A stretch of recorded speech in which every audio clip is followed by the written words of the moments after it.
Okay, let's talk about something kinda weird.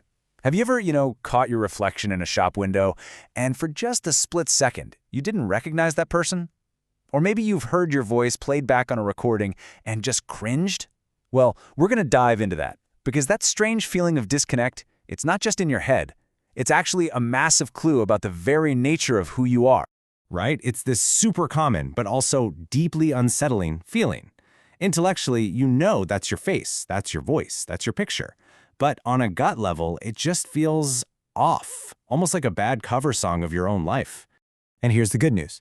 This isn't you being vain or insecure. It's not some personal failing you need to fix. No, it's a signal.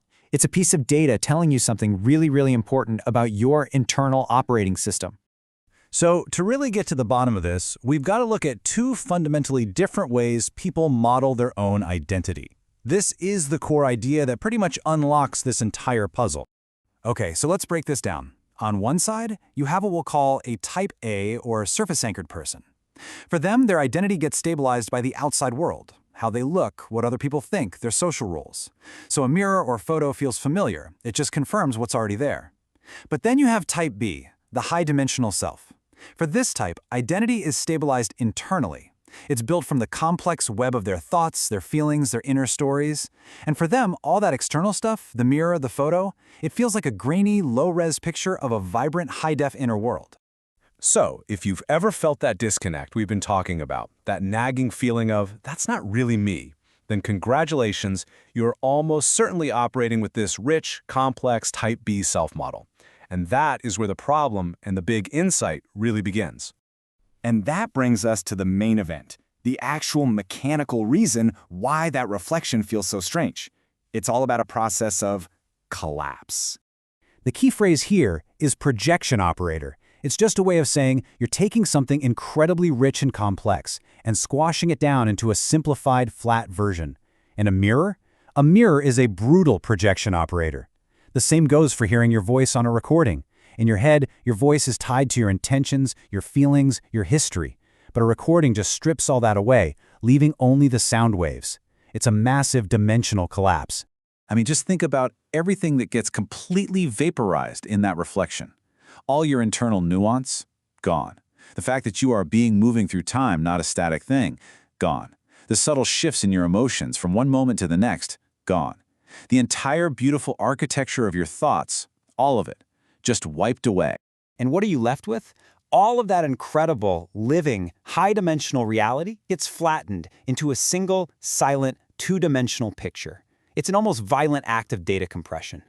This quote just nails it, doesn't it? The feeling isn't a failure to recognize yourself. It's the shock of recognizing just how much is missing. It's like someone showing you a single pixel and telling you, hey, this is the whole painting. So let's be really clear about this. This is the core insight. Your discomfort comes from a representation mismatch. You feel weird precisely because you recognize that what you're seeing is a terribly incomplete version of the real you. Your sensitivity to all those missing dimensions is what creates that feeling of friction. Okay, now here's where we zoom out, because this idea is so much bigger than just mirrors or voice recordings. This same process of flattening, it happens to us all the time in so many other parts of our lives. Seriously, think about it. Personality tests that try to squeeze you into a four-letter box. Rigid corporate schedules that assume everyone works the same way.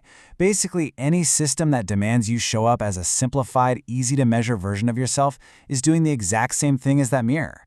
And yeah, there's a fancy term for this. It's called epistemic flattening. It's what big systems and institutions do to manage complexity. They take a rich, dynamic, complex system, which is you, and they reduce you to a label, a metric, a line on a spreadsheet.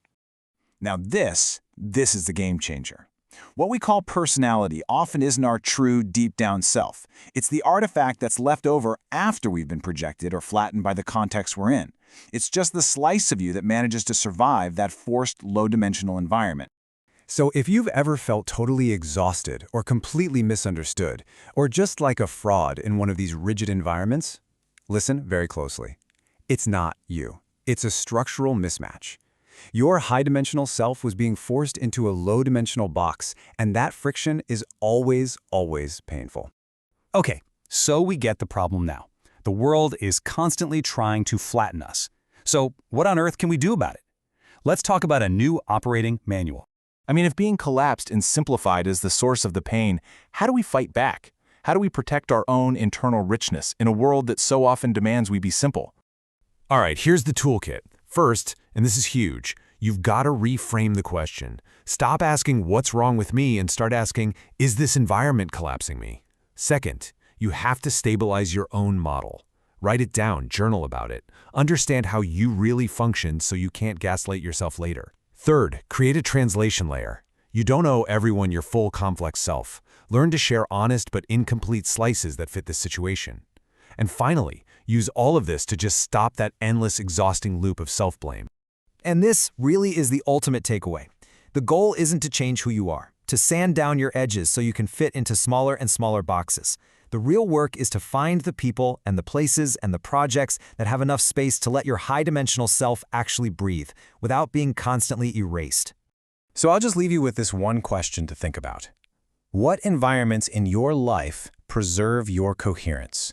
Who are the people, what are the activities, what are the places that make you feel whole instead of demanding that you collapse yourself to fit in? Because finding the answer to that, that's the key to everything.